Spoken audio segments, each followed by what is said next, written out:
तो आज हम बात करेंगे टाइप्स ऑफ इवेंट्स के ऊपर। इवेंट्स में सबसे पहले हम एलिमेंट्री इवेंट की बात करते हैं। जैसा कि नाम से जाहिर है कि एलिमेंट्री इवेंट दरअसल element of the sample space होता है। एलिमेंट्री इवेंट्स मिसाल के तौर पर अगर हम बात करते हैं जी कि एक डाइस जो होता है उसको अगर रोल किया जाए तो कितनी पॉसिबल आउटकम्स हो सकती हैं। हमें पता है डाइस को रोल करने से हमारे पास क्या क्या हो सकता है। डाइस को रोल करने से हमारे पास 1 आ सकता है, 2 आ सकता है, 3 आ सकता है, 4 आ सकता है, 5 और 6। ठीक है, अब अगर मैं हर एक एलिमेंट या प्रोबेबिलिटी ऑफ 1 फाइंड आउट करूं या what is the probability of 2, यानी 1 आने के क्या चांसेस हैं, 2 आने के क्या चांसेस हैं, 3 आने के क्या चांसेस हैं, 4 आने के क्या चांसेस हैं, तो बेसिकली ये भी एलिमेंट्री इवेंट्स हो जाएगा। ये भी एलिमेंट्री इवेंट है, ये भी एलिमेंट्री इवेंट है, ये भी एलिमेंट्री इवेंट है। इस तरह probability of 5 and probability of 6 ये एलिमेंट्री इवेंट है।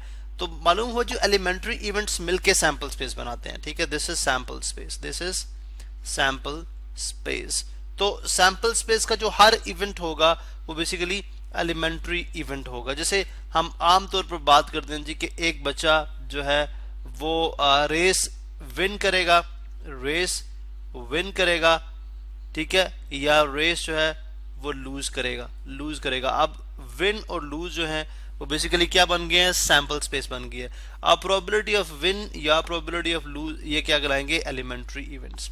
अब हम देखते हैं आगे compound event. Compound event, compound event जब दो या दो से ज्यादा इवेंट्स इकट्ठे या मतलब दो या दो से ज्यादा इवेंट को और कंडीशन में स्टडी किया जाए। ठीक है, मिसाल के तौर पर अगर हम बात करें जी कि हम लाहौर जाएंगे या बारिश होगी, हम लाहौर जाएंगे या बारिश होगी, जाएंगे या बारिश होगी, या बारिश होगी, होगी।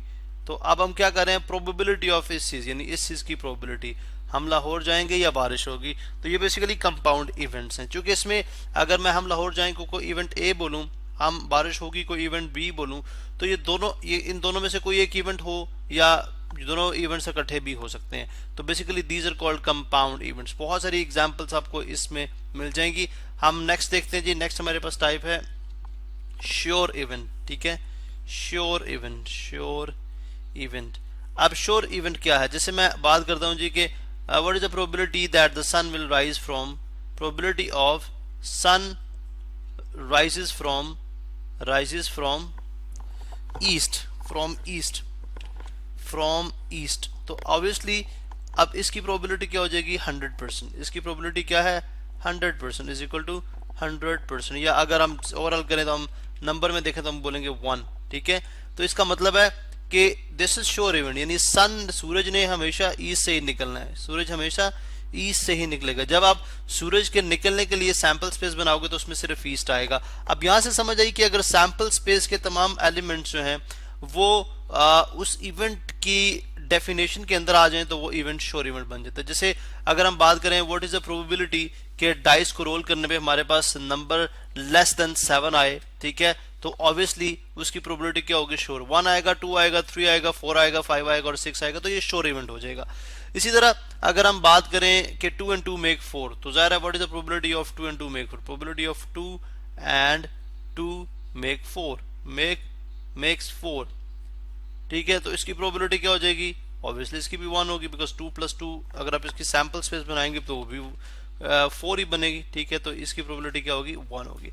नेक्स्ट है इम्पॉसिबल इवेंट। इवेंट जो है वो इम्पॉसिबल भी हो सकता है। ठीक है, हम श्योर इवेंट से ही अगर उसकी डेफिनेशन डिराइव करें, सबसे पहले मैं यहां पे लिखूंगा impossible event, impossible event, impossible event. अब इसकी एग्जांपल क्या हो सकती है इम्पॉसिबल इवेंट में, कहता हूं what is the probability sun rises from west, यानी सूरज जो है वो मगरब से निकले, सूरज जो है वो मगरब से निकले, तो ऑब्वियसली इसकी वो जो प्रोबेबिलिटी हो जाएगी 0 हो जाएगी। इस मीन कि इम्पॉसिबल इवेंट, ऐसा नहीं हो सकता, ऐसा नहीं हो सकता। तो इसलिए हम इसको तमाम इस तरह के इवेंट जो कि सैंपल स्पेस में एलिमेंट्री इवेंट के तौर पे नहीं आ रहे तो वो बेसिकली इम्पॉसिबल इवेंट हो जाएंगे। जैसे अगर मैं ये बात करूं कि अगर मैं एक छिक्का या रोल डाई करता हूं, यानी एक डाई जो है उसको मैं रोल करता हूं, यानी एक छिक्के को अगर मैं फेंकता हूं तो मेरे पास 7 आए, what is the probability of taking 7, तो ये क्या हो जाएगी 0 आउट ऑफ 6, बिकॉज 7 तो है ही नहीं है, 7 तो आ ही नहीं सकता, तो ये इम्पॉसिबल इवेंट हो जाएगा। इस तरह इवेंट जो है वो हमारे पास डिसजॉइंट इवेंट्स भी हो सकते हैं, डिसजॉइंट इवेंट्स। ठीक है, मैं यहाँ पे लिख देता हूँ डिसजॉइंट, इनको हम म्यूचुअली एक्सक्लूसिव इवेंट भी कहते हैं, म्यूचुअली एक्सक्लूसिव इवेंट्स, म्यूचुअली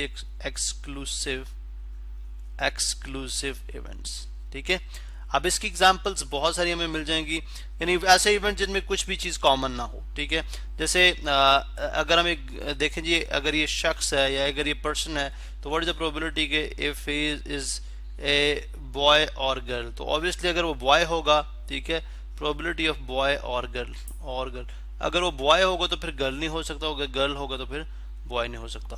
ठीक है, इसी तरह से अगर हम प्रोबेबिलिटी देखते हैं किसी स्टूडेंट की पास और फेल की, तो उसका मतलब स्टूडेंट वो पास है तो फिर फेल नहीं होगा, और अगर पास नहीं है तो फिर वो फेल होगा। व्हाट इज द प्रोबेबिलिटी कि अगर एक हम मशीन को देखते हैं तो वो डिफेक्टिव हो, ठीक है, या वो नॉन डिफेक्टिव हो, नॉन और लिखते हैं, और नॉन डिफेक्टिव। आप देखें ये दोनों इवेंट्स कभी भी इकट्ठे नहीं हो सकते, दोनों इवेंट जो है वो कभी भी इकट्ठे नहीं हो सकते। अगर हम इनको यूं डिफाइन करें कि if this represents event A, this represent event B, this represent event C, this represent event D, और ये ई और ये एफ, तो आप देखें ए और बी इकट्ठे नहीं हो सकते, डिसजॉइंट हो गए। ठीक है, डिसजॉइंट हो गए। सी और डी इकट्ठे नहीं हो सकते, ये भी डिसजॉइंट हो गए, और डिफेक्टिव और नॉन डिफेक्टिव इकट्ठे नहीं हो सकते, ये भी डिसजॉइंट हो गए। उसके बाद कॉम्प्लीमेंट्री इवेंट्स भी होते हैं, कॉम्प्लीमेंट्री